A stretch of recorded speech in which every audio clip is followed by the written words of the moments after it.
your smiling face, I have to smile myself. Hi, I'm Dr. Margaret Ames. Welcome to the premiere show of Your Dental Health.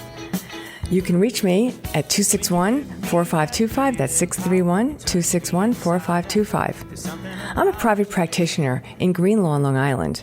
I've been a dentist for more than 20 years, and I've found that there are new and better ways to do things. I've always been searching for ways to save tooth structure. And finally, science has come out with a way to do that. So Long Island News Radio asked me to put this out on the radio for you all to hear.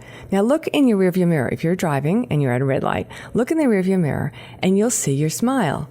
Now, if you like what you have to take good care of it. Come see me. We'll help you to take even better care of it. If you don't like what you see, come see me and we'll take good care of it with minimal invasion. My practice is involved with minimally invasive dentistry. It's not a specialty yet, but it is a concept that has been in my mind for many years. I started out as a dental assistant. When I was in college, my family dentist asked me to come and work for him. I knew all that I wanted to know about being a cashier at King Cullen. So I said, I might as well give this a try. Worst case, I'll be a better, more informed consumer. Well, I joined Dr. Herbert Taub, and I loved the environment. I loved helping people. I loved the science of it. I loved watching what he did. I was always sad when he cut down so much tooth structure that I thought, that's got to be weakened. That's not a good thing. So over the course of my career, I've always been on the lookout for ways to do things better for patients. I've seen failure. My thing is that if 20th century dentistry that we learned in dental school was so fantastic, why do we have a whole industry called dental implants? Dental implants are required because 20th century dentistry is failing us. It's what dentists were taught. That's all we learned in dental school. But the dentistry of the 1990s, 1980s, 1970s, the silver amalgam fillings that contain mercury, they have led to bigger silver fillings, root canals, crowns, more crowns, root canals, extraction, failing root canals, implants, dentures. It's a very sad scenario. I remember the first time that I treated a patient in private practice shortly out of dental school, and I had to do a crown because scientifically this tooth required a crown. And it was just killing me to cut away all that healthy tooth structure. And way back then, in the back of my mind, I said, why do I have to cut away healthy tooth structure? That's all this patient has left, and I'm removing it to put on an artificial tooth. But that was the way it was. That was all science knew. So I decided at that time to pursue a better way. Anything that I could do, I would do it more conservatively. For instance, I've had many patients come to my office that said, well, I know that needs a crown, but I really can't afford that right now. Is there anything else you can do? So I'd say, okay, and I'd take out the silver filling, the decay, weak tooth structure parts, and I would rebuild the tooth in a bonded restoration. And I'd make a note, patient informed that the tooth needs a crown. So there's one patient in particular that comes to mind. Her name is Heather, and she came in recently, and I looked at my chart, I did the exam, and I said, Heather, you know what? 14 years ago, I looked at this tooth and I made a note that it needed a crown. But the way the filling was done, the way I placed the increments into the tooth doesn't need a crown. I'm crossing that recommendation off. We've never gotten around to doing it. But actually, current science has taught me that you don't need that crown. So my mission for my show is for you to learn about techniques to be a better, more informed consumer. Learn about my preferred treatment methods. My desire is for my patients to experience more comfortable and less invasive treatment. So you can contact me at 631-261-4525. One of the thrusts of my practice is coaching. I have two of the best hygienists ever. They really care about teeth. They coach, and some people say, oh, she yelled at me again. And I say, she's not yelling, she's just trying to help you be healthier. Because when I was a hygienist way back in the day, everybody came in every 6 months and their gums were bleeding. And I said, there's got to be a better way to do this. So to backtrack, I was a dental assistant, and then I went on to dental hygiene school. And I loved that. I had great opportunity as a woman back then to enter the dental profession on a basis that was really fun. I asked the dentist that I worked for, can I just have a little bit more time with my patient because I want to teach them. I want to improve their techniques. And I worked for dentists that would say, yeah, that makes a lot of sense. So the patients got better and better.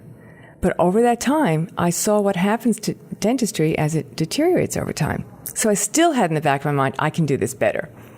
So when I finally decided that I'm going to become a dentist, I actually went to a career counselor and I said, I don't like the way dentistry is practiced. Everything's failing. There's such sadness. That's all we have out there. And she said, well, why don't you be a dentist and do it your way? So that's my mission, is to do it my way, which is the way of my mentor, Dr. David Alleman, who I came across May 7th, 5 years ago. And he taught me a way to do dentistry, which was pretty profound.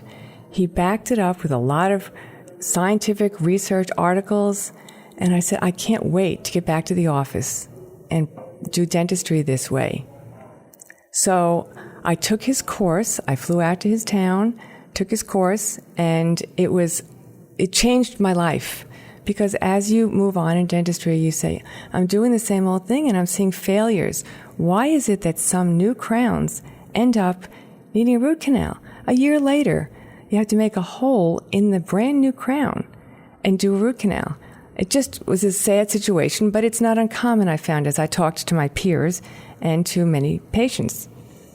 So Dr. Alleman, who is just a superhero in my mind, put together research from all over the world. There are many researchers in their laboratories testing dental methods. There actually is a machine called a chewing machine, which mimics the forces that we put on our teeth. So he looked at the research of the people that published in refereed journals, like the Journal of Prosthetic Dentistry, and he reviewed the research. There's a dentist in Turkey which found that putting fiber inside a tooth will allow the filling to be more flexible. There's a dentist in Japan that found there's a better way to detect any residual remaining decay. There's another dentist who found that there are active matrix metalloproteinases. We call them MMPs. And they are in any area of your body which has inflammation. That's part of the inflammatory process. So when you have MMPs around the area of decay, the dentist also has to inactivate them. And that's not traditionally been done. So there's great scientists figured out how to inactivate MMPs. Because after you have your decay removed and the new restoration or filling put in, those MMPs in traditional dentistry, traditional bonding, are still there. And the MMPs will continue to break down the collagen inside your tooth. So you have to inactivate them, otherwise the bonds will fail.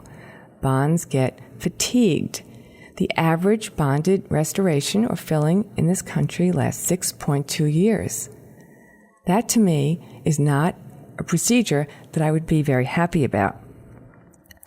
So anyway, Dr. Alleman got research from 1,200 articles, very well done research, and he put them together in a program because all the dentists that were doing the research had great ideas, but nobody was putting it together for the private practitioners. It wasn't going to come down the pike for a long time. So I met Dr. Alleman, took his course.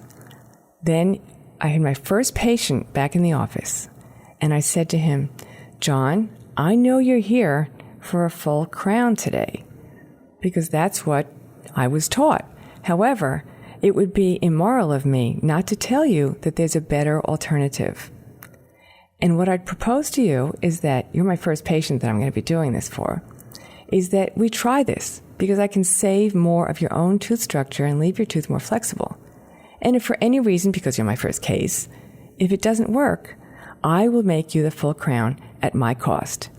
And he said, No problem. Let's try it. So I did that restoration. I don't have the date with me, but I know that he had 5 years ago. That tooth is still looking fantastic. It's strong. So we're going to pause for a break. I just want to remind you, you're listening to Dr. Margaret Ames, and the show is Your Dental Health. You can reach me at 631-261-4525.